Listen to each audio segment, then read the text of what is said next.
When we talk about inner strength, most people immediately imagine an unshakable body, a strong physique, a warrior's stance. And while that's part of the story, it's not the heart of it. The kind of strength that truly matters, the strength that carries you through life storms, doesn't come from the size of your muscles. It comes from the depth of your mind, the steadiness of your emotions, and the alignment of your spirit. You could be the strongest person in the gym, but if your mind collapses under pressure, or your heart loses itself to anger, fear, or self-doubt, then that strength is hollow. True power comes when your mind, body, and spirit work together as one. Think of a tree in a storm. Its branches may whip and bend under the wind, but what keeps it standing is not the branches, it's the roots. Inner strength is those roots. It's what allows you to face situations that seem impossible, yet still stand tall. It's what keeps you calm when chaos surrounds you, and it's what stops you from reacting recklessly when everything in you wants to fight or flee. And here's the truth. That kind of strength is not given, it's not inherited. It's built moment by moment, choice by choice. Building inner strength starts with clarity. You must know who you are and what you stand for, because if you don't, you'll be swayed by every opinion, every challenge, every fear that comes your way. People will try to project their own limitations onto you. Circumstances will try to dictate your direction. Without clarity, you'll find yourself reacting to life instead of creating it.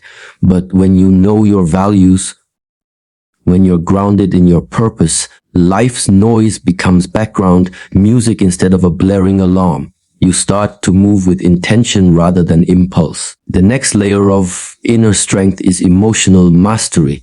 This isn't about suppressing your feelings or pretending you're always calm. It's about learning to observe your emotions without letting them control your actions. If anger rises, you acknowledge it without letting it drive you into decisions you'll regret. If fear appears, you use it as information rather than as a cage. Think about how much of our suffering isn't caused by what's happening, but by how we respond to what's happening. A person with inner strength feels everything fully, but they're not controlled by those feelings. They choose their response instead of being driven by reaction. Then comes mental resilience. Life will test you. You will be rejected, underestimated, criticized, and sometimes outright ignored. People will misunderstand you. You will fail at things you thought you would win. But mental resilience means you don't let those moments define you. Instead, you let them refine you. You learn from the blow without letting it break you. You keep moving forward, even if the step you take is small. This resilience doesn't show up overnight. It's forged by the way you handle small challenges before the big ones arrive. Every time you stay focused in discomfort, every time you push through when it would be easier to quit, you're building the mental muscle you'll need for the battles ahead. And don't overlook the spiritual aspect of inner strength. By spiritual, I don't mean religion, though for some it may be that. I mean the deep connection to something greater than yourself. It might be your mission, your vision for your life, your love for your family, or your belief in contributing to the world. This connection fuels you when your body is tired and your mind is weary. It's what whispers, keep going. When everything else is telling you to stop, without this deeper purpose, strength becomes a performance. With it, strength becomes a way of being. Here's the paradox. True inner strength is often quiet. It doesn't need to prove itself to anyone. The strongest people are not always the loudest, and they are rarely the ones trying to dominate a room. Instead, they walk in with a presence that says, I know who I am, and I'm not here to compete with you. I'm here to contribute. That energy changes the way you interact with others. It makes you a leader people trust, not just someone they follow out of obligation. But here's the challenge. If you want to develop inner strength, you have to train it the way you train your body. You wouldn't expect to go to the gym once and suddenly be in perfect shape. The same applies here. You must work on your clarity, your emotional control, your mental resilience, and your spiritual grounding every single day.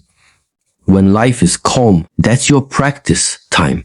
When life is chaotic, that's your performance. And if you've been training, you'll find that in those moments of chaos, you're not panicked, you're prepared. So remember, the true meaning of inner strength is not about being unbreakable. It's about knowing you can bend without breaking. It's about standing in the middle of the storm with your roots deep in the ground, your heart steady and your vision clear. Because when you master that, there's nothing, no challenge, no setback, no fear that can truly take you down. Discipline is one of those words that many people misunderstand. They hear it and think of something restrictive, rigid, even joyless, as if discipline is about denying yourself pleasure or forcing yourself into a life of constant struggle. But in reality, discipline is freedom in disguise. Without it, you are a slave to your impulses, your moods, your distractions. With it, you gain the ability to direct your life rather than be tossed around by it. It's the quiet force that turns intentions into action and action into results. Think about how often people set goals they never reach. They want to get healthier, but they hit snooze instead of getting up to move their body. They want to write a book, but they scroll on their phone for an hour every night instead of putting words on a page. They want to save money, but they let every little temptation pull it out of their pockets. The problem isn't that they don't want it badly enough. It's that without discipline, wanting will never be enough. Wanting is a feeling. Discipline is the behavior that carries you through when the feeling fades. We live in a world that makes discipline harder than ever. Distractions are everywhere and they're designed to be addictive. Notifications light up our devices like slot machines. There's always a reason to start tomorrow or to just take a break. Discipline in this environment isn't something you stumble into. It's something you have to consciously build. It starts with small commitments that you actually keep. You don't need to overhaul your entire life overnight. You need to prove to yourself in small ways that you can follow through on what you say you'll do. Every time you keep a promise to yourself, you strengthen that internal muscle. And discipline is not about perfection. People think if they miss a day or break a streak, they failed. But the truth is, discipline is about returning to the path quickly after you've strayed. Everyone slips. Everyone has days where motivation dips, energy runs low, or life gets messy. The difference between someone with discipline and someone without it is that one gets back on track without turning a stumble into a complete collapse. If you miss a workout, you don't throw the whole week away, you show up the next day. If you eat something that's not in your plan, you don't declare the plan ruined. You simply make your next choice a better one. One of the biggest myths about discipline is that it's fueled by motivation. Motivation is a spark, but discipline is the engine. If you wait to feel like doing something before you do it, you'll rarely get far. Discipline means you act regardless of how you feel in the moment. You train yourself to understand that your mood is not the ruler of your actions. And interestingly, this often flips the script. Once you start, the motivation catches up to meet you. Action creates momentum and momentum fuels motivation, not the other way around. Discipline is also deeply tied to self-respect. Every time you choose the harder right over the easier wrong, you reinforce the belief that you are someone who honors their word, that builds trust with yourself. And when you trust yourself, you feel more confident, more capable, more grounded. This is why disciplined people often seem calm and self-assured. They know they can rely on themselves to follow through. Without that, confidence becomes shaky, built only on external praise or temporary success. But here's the beautiful part. Discipline doesn't just help you achieve more, it changes the way you experience life. It creates a rhythm, a sense of stability. It helps you filter out the noise because when you know what matters to you, you stop chasing every shiny distraction. It allows you to be more present, because you're not constantly scrambling or regretting. You're in control, not in a rigid, suffocating way, but in a way that feels steady and freeing. Yes, discipline requires effort. Yes, it will mean saying no to things you want in the moment so you can say yes to something better later. But when you make it a habit, that effort becomes part of your identity. It stops feeling like a constant fight and starts feeling like a natural way of living. You stop seeing it as sacrifice and start seeing it as self-care, because you're no longer just reacting to life, you're directing it. The truth is, if you want to build inner strength, discipline is the bridge between where you are and where you want to be. Without it, even the best intentions will fade into nothing more than unfulfilled dreams. With it, you can create the life you envision step by step, day by day, until what once seemed impossible becomes simply the result of your consistent choices. And when that happens, you won't just feel stronger. You'll know that your strength is unshakable. Resilience is often mistaken for toughness, as if it's about never bending, never feeling pain, never showing weakness. But that's not resilience. That's brittleness. And brittle things might seem solid for a while, but they shatter under enough pressure. True resilience is about flexibility, about having the capacity to bend without breaking, to absorb the hit and still find a way to stand again. It's the art of facing life's storms without pretending they don't hurt, and yet not letting them destroy the core of who you are. Life will give you moments that knock the wind out of you. It doesn't matter how prepared, skilled, or smart you are. There will be unexpected blows. A failed relationship, a job that vanishes overnight, a diagnosis you never saw coming, losses that cut deeper than words can touch. Resilience doesn't mean these things won't shake you. It means they won't define you. It's the choice to write the next chapter even when the page you're on feels unbearable. Some people think resilience is something you're born with, like a genetic gift. But the truth is, it's built often in the most ordinary moments. Every time you face a challenge and keep going, even in a small way, you're training that muscle. It might be as simple as finding the courage to have a difficult conversation instead of avoiding it, or staying committed to a project after a setback instead of throwing in the towel over time. These moments layer on top of each other, creating a foundation strong enough to hold you when the really big storms come. One of the keys to resilience is perspective. When you're in the middle of something painful, it can feel like it's the end of the story. But the truth is, it's just a chapter. The lens you use to see your situation shapes how you experience it. If you believe that every hardship is proof that life is unfair or that you're unlucky, you'll collapse under the weight of that narrative. But if you choose to see it as a test, as a teacher, or even as a detour towards something better, you start to reclaim your power. Another part of resilience is knowing when to rest. There's this dangerous myth that never stopping is the same as being strong. But exhaustion is not a badge of honor. It's a liability. Resilience is sustainable because it understands the ebb and flow of energy. It's knowing when to push and when to pause. Sometimes the most courageous thing you can do is step back, recover, and then return to the fight. Rest doesn't weaken you. It prepares you for what's next. Connection plays a role here too. We like to romanticize the lone warrior who fights every battle alone, but resilience isn't built in isolation. We are wired for connection, and part of resilience is having the humility to lean on others when you need it. Sometimes, just knowing you're not alone in the storm is what keeps you from going under. And other times, being there for someone else in their storm reminds you of your own strength. It's also important to remember that resilience doesn't mean you always win. You can give your best effort, learn every lesson, adapt every strategy, and still not get the outcome you wanted.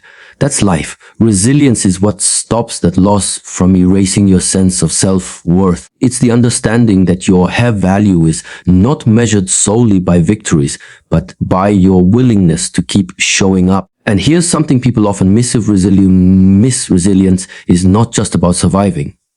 It's about transforming. The most resilient people don't just get back to where they were after something hard. They emerge with a deeper understanding of themselves, a sharper clarity about what matters, and a greater capacity to handle what comes next. The storm becomes a forge, shaping them into someone who can meet life with more grace, more strength, and more wisdom than before. The truth is, you don't build resilience in the easy seasons. You build it in the moments you think you can't keep going, but you do. You build it in the nights you cry yourself to sleep only to wake up and face the day anyway. You build it in the heartbreaks, the losses, the failures that could have broken you, but instead they carved you into someone stronger. When life pushes you down, resilience is what lets you rise again, not as the same person you were before, but as someone who has learned, adapted, and evolved. And that's the kind of strength no one can take from you. Discipline is often misunderstood. People hear the word and think of restriction, of living a joyless life ruled by rigid schedules and endless rules. But real discipline, the kind that changes you, isn't about punishing yourself or denying pleasure. It's about creating the structure that allows you to live with more freedom, not less. It's about making choices today that serve the person you want to be tomorrow. Without discipline, even the most inspiring dreams remain just that, dreams. We live in a world that constantly pulls at our attention, tempting us with instant gratification. There's always an easier option: skip the workout, spend the money, put off the conversation, scroll instead of work. Discipline is what keeps you grounded in your long-term vision when your short-term emotions try to sabotage it. It's the bridge between wanting something and actually having it. You can read every book, watch every motivational video, and feel inspired in the moment, but without discipline, that spark dies quickly. True discipline doesn't always roar. Sometimes it's quiet. Subtle choices made when no one is watching. It's deciding to wake up early even when the bed feels warm. It's turning down the second drink because you know you need a clear head tomorrow. It's putting away a little money instead of buying something you don't really need. Those tiny, invisible decisions stack over time into something powerful. That's why people who seem to have it all usually aren't just lucky. They're consistent. But here's the thing most people miss. Discipline is not about willpower alone. Willpower is like a muscle. It gets tired. If you rely on it for every decision, eventually you'll burn out. The secret is to set up your environment and habits in a way that supports discipline automatically. You remove the friction between you and the right choice.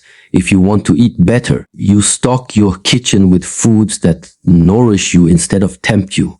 If you want to write every day, you make sure your desk is clear and ready the night before. You make the disciplined choice the easy choice. It's also important to understand that discipline and self-compassion are not opposites. Some people think discipline means beating yourself up when you fall short, but that actually destroys progress. Real discipline is about holding yourself accountable with kindness.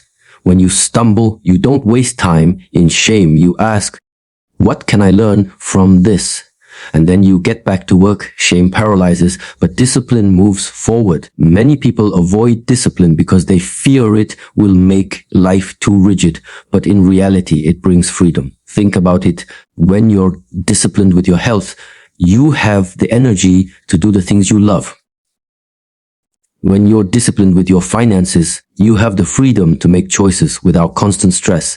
When you're disciplined with your time, you create space for what really matters. The structure is not a prison, it's a foundation. Another thing discipline teaches you is delayed gratification, which is a rare skill in our culture. It's easy to choose what feels good right now, but the people who create lasting success are the ones willing to trade a little comfort in the present for something much greater in the future. This doesn't mean you never enjoy life. It means you know when to wait, when to invest, and when to sacrifice. That ability to hold off for something better is one of the most powerful forms of strength you can develop. Of course, there will be days you don't feel like it. That's the test. Discipline is showing up even when motivation has left the room. Motivation is like a friend who shows up when the weather is nice. Discipline is the one who shows up in the rain, in the cold, and when no one else is coming. And the more you keep showing up, the more you trust yourself. That self-trust becomes an unshakable foundation. You know you'll follow through because you've proven it to yourself again and again. The truth is, discipline isn't built overnight. It's built in the daily grind, in the repetition of small actions that no one celebrates. It's built in the decisions that are uncomfortable now but will pay off later. Over time, it stops feeling like discipline at all and starts feeling like who you are. When you choose discipline, you choose transformation. And when you choose transformation, you choose the kind of life that doesn't happen by accident. It happens because you created it. Resilience is often mistaken for never breaking, never bending, never feeling pain. But that's not resilience at all. True resilience isn't about being made of stone. It's about being like bamboo, deeply rooted, flexible, and able to sway with the storms without snapping. It's about absorbing the impact of life's blows and still finding a way to grow. Life will test you. That's not a possibility. It's a guarantee. You will lose people you love, face failures you never expected, encounter setbacks that feel unfair. You'll have moments where you doubt everything, your abilities, your choices, maybe even yourself. And in those moments, resilience isn't about pretending you're fine. It's about acknowledging the pain, letting yourself feel it, and then deciding that it will not define you. Most people think resilience is something you're born with, but it's not.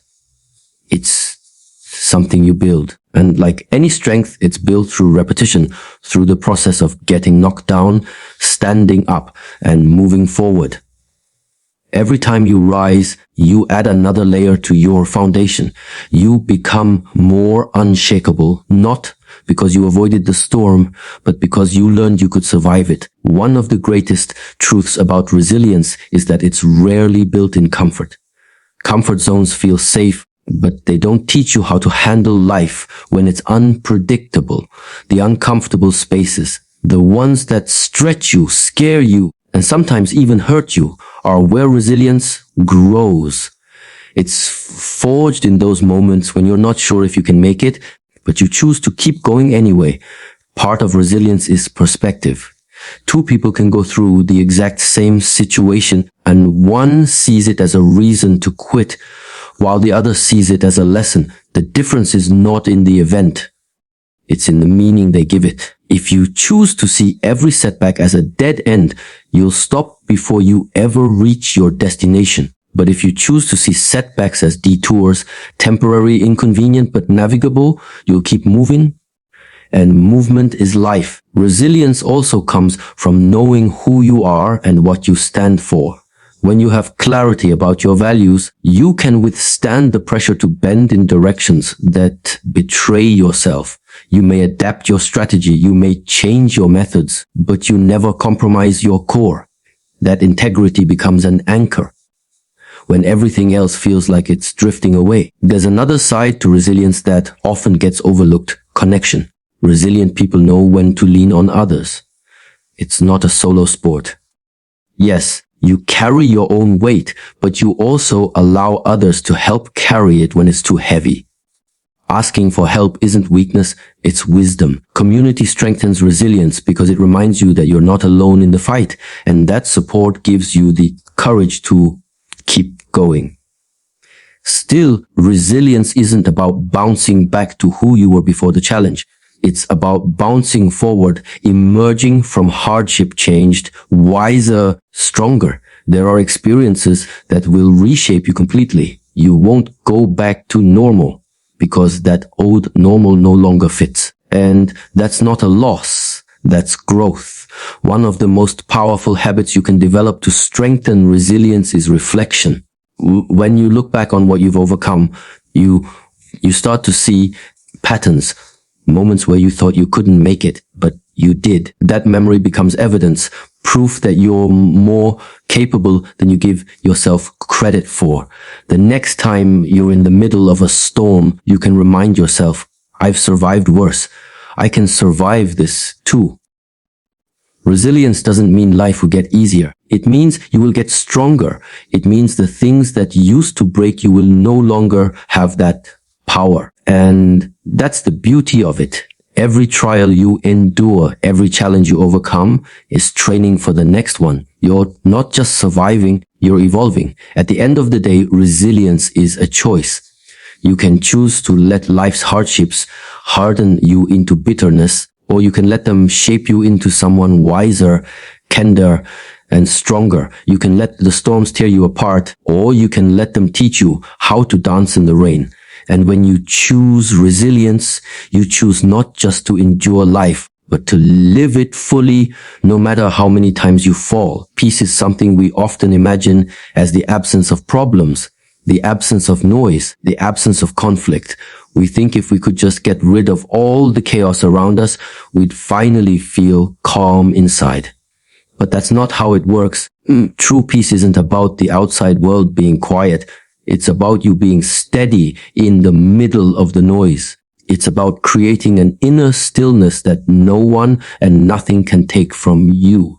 You see, the world will never stop throwing distractions at you. There will always be more demands, more pressures, more opinions pulling at your attention.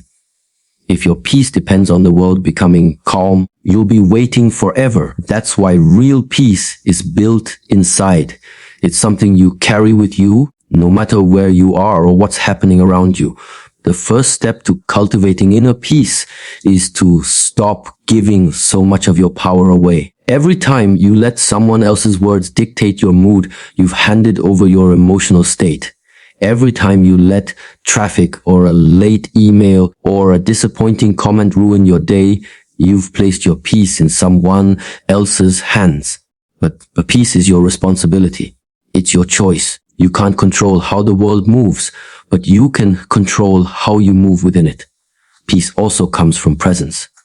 Most of us are rarely here. In this moment, we're living in yesterday's regrets or tomorrow's worries, and both rob us of calm. When you are truly present, when you focus on where you are and what you're doing, you create a space where peace can breathe. That's why so many practices from meditation to mindful breathing work so well. They pull you back into now, and now is where peace lives. Another key is acceptance.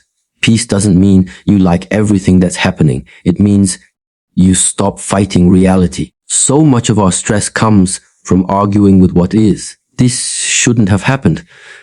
This isn't fair. This isn't how it's supposed to be. But the truth is, it happened.